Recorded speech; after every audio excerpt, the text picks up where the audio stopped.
Oath-taking kag reception ceremony sang 400 ka mga bago nga pulis ginpatigayon sa Police Regional Office 6. Nakatutok John Sala. Madugay na nga handom sang bana ni Maria Sheila nga si Daver ang mangin pulis.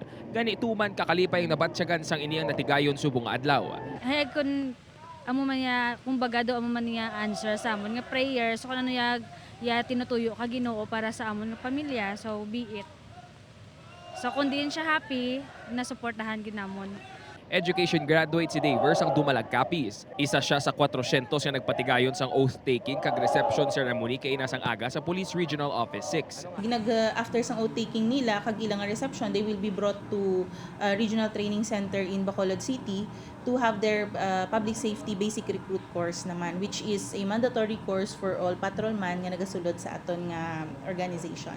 Luyag sang PRO6 nga mangintampad sa serbisyo ang mga bago sumpa sa serbisyo ilabi na nga madamo subong sang mga pulis nga imbulbado sa mga ilegal nga buluhaton. It's very clear kag sa statement sa aton regional director that he wants them to be trained properly.